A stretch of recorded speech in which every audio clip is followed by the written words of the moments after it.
السلام علیکم ورحمۃ اللہ وبرکاتہ نحمده ونصلی علی رسولہ الکریم اما بعد۔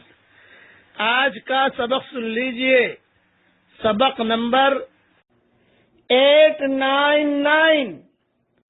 سب سے پہلے عشاء کی نماز حضرت موسیٰ علیہ السلام نے ادا کی۔ عشاء کے وقت جو 4 رکعت ادا کرتے ہیں اس کے بارے میں 2 قول ہیں۔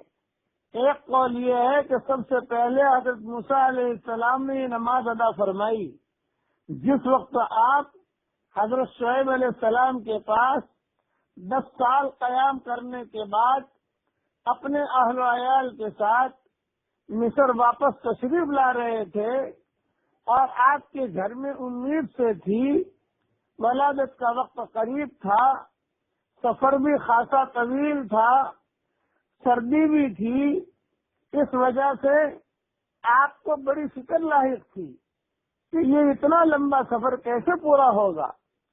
دوسرے، اپنے بھائی حضرت ہارون علیہ السلام کی فکر تھی۔ تیسرے، فرعون جو آپ کا جانی دشمن تھا اس کا خوف اور اس کی طرف سے فکر لاحق تھی، اور چوتھے، ہونے والے اولاد کی فکر لاحق تھی۔ ان 4 پریشانیوں کے ساتھ آپ سفر کر رہے تھے۔ پھر سفر کے دوران صحیح راستے سے بھی ہٹ گئے، جس کی وجہ سے پریشانی میں اور اضافہ ہو گیا۔ اسی پریشانی کے عالم میں چلتے چلتے آپ کوہ طور کے قریب اس کے مغربی اور داہنی جانب پہنچ گئے۔ رات اندھیری، ٹھنڈی اور برفانی تھی۔ اہلیہ محترمہ کو ولادت کی تکلیف شروع ہو گئی۔ چمکاپ پتھر سے آگ نہ نکلی۔ اسی حیرانی اور پریشانی کے عالم میں دیکھا کہ کوہ طور پر آگ جل رہی ہے۔ آپ نے اپنے گھر والوں سے کہا، آپ یہاں ٹھہریں، میں کوہ طور سے آگ کا کوئی شعلہ لے کر آتا ہوں۔ جب کوہ طور پر پہنچے تو اللہ تعالی سے ہم کلامی کا شرف حاصل ہوا، اور آپ کو بطور خاص ہم کلامی کی نعمت سے نوازا گیا۔ اللہ تعالی نے فرمایا، فلما اتاها نودی یا موسیٰ انی انا ربک فاخلع علیک انک بالوادی المقدس طوی وانا اخترتک فاستمع لما یوحی۔ ترجمہ سن لیجیے۔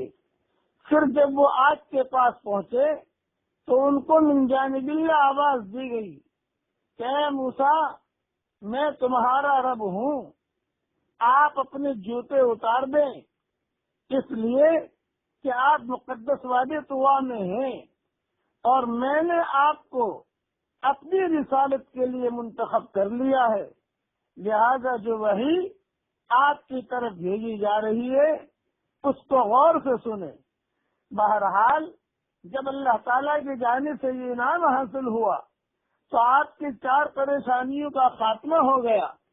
کسی شاعر نے بہت اچھی بات کہی ہے، تو ملے تو کوئی مرض نہیں، تو ملے تو کوئی مرض نہیں، تو نہ ملے تو کوئی دوا نہیں۔ اس موقع پر عشاء کے وقت حضرت موسیٰ علیہ السلام نے ان 4 پریشانیوں سے نجات کے شکرانے میں 4 رکعت نماز ادا فرمائی۔ یہ 4 رکعت اللہ تعالیٰ کو اتنی پسند آئی کہ حضور صلی اللہ علیہ وسلم کی امت پر ان کو فرض کر دیا۔ عنایا، یہ ساری تفصیل بکھرے موتی جلد 5 میں ہے، کہ وہاں دیکھ لیں۔ ایک روایت میں یہ ہے کہ عشاء کی نماز سب سے پہلے حضرت محمد صلی اللہ علیہ وسلم نے ادا فرمائی، بذل المجہود۔ اس لیے یہ نماز بہت اہم عمل ہے۔ بعض کئی کتابوں میں الگ الگ چیزیں لکھی ہیں، یہ صرف میں نے اس لیے بیان کیا تاکہ ہمیں پتہ چلے کہ سب سے پہلے کس نے کون سی نماز ادا کی۔ بس اب تو یہ دعا کرتے ہیں کہ اللہ تعالی ہم سب کو جماعت کے ساتھ نماز پڑھنے کی ہم سب کو اللہ تعالیٰ توفیق عطا فرمائے، اور اللہ تعالیٰ ہم سب کے لیے دنیا میں بھی جنتوں کے فیصلے فرمائے، مرنے کے بعد بھی جنتوں کے فیصلے فرمائے۔ اب آج کا ایک کتنا پڑھ لیجئے میرے ساتھ، اللہم مغفرتک اوسع من ذنوبی ورحمتک ارجع عندی من عملی۔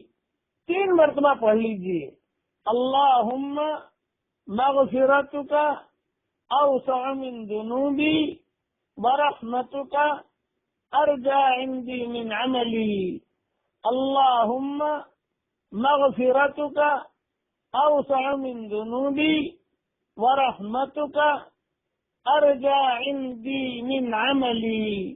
دیکھو 3 مرتبہ میں نے پڑھا، میرے سارے گناہ معاف ہو گئے، الحمدللہ۔ حدیث شریف میں آتا ہے، آپ پڑھیں گے آپ کے گناہ بھی معاف ہو جائیں گے انشاءاللہ۔ امیجز بنانے والے امیجز بھی بنا لیں، اور اس کا ترجمہ جو ہے وہ مجھ سے لے لیں۔ عربی نہ آئے تو ترجمہ پڑھ لیجئے۔ اللہ تعالی ہم سب کو عمل کرنے کی توفیق عطا فرمائے، اور اللہ تعالی ہم سب کے چھوٹے بڑے گناہوں کو معاف فرمائے، آمین۔ ایک بات کا یہ ذہن میں رکھے، ایک خاص بات اپنے ذہن میں یہ رکھیے، 2 اہم باتیں ہیں۔ ایک تو یہ ہے کہ یہ جو میں نے سب سے پہلے فجر کی نماز کس نے ادا کی، سب سے پہلے ظہر کی نماز کس نے ادا کی، عصر کی، مغرب کی، عشاء کی نماز کس نے ادا کی، یہ چیز جو ہے کوئی خاص کوئی صحیح روایتوں میں یہ چیزیں نہیں ملتی ہیں، اس کا خیال رکھیں۔ علماء نے الگ الگ کتابوں میں الگ الگ چیزیں لکھی ہیں، بلکہ اس میں یہ بھی ہے کہ جیسے میں نے کہا حضرت یونس علیہ السلام نے عصر کی نماز ادا کی، بعض علماء نے جو ہے اور نبی کا نام بھی لکھا ہے۔ مغرب کی نماز داؤد علیہ السلام نے ادا کی سب سے پہلے، یہ میں نے کہا اپنے سبق میں۔ بعض علماء نے کسی اور نبی کا نام لکھا ہے۔ بس اتنا ہے کہ علماء نے کہیں نہ کہیں ان چیزوں کا تذکرہ کیا ہے، اس کا خاص خیال رکھیں۔ والسلام علیکم ورحمۃ اللہ وبرکاتہ، وآخر دعوانا ان الحمد للہ رب العالمین۔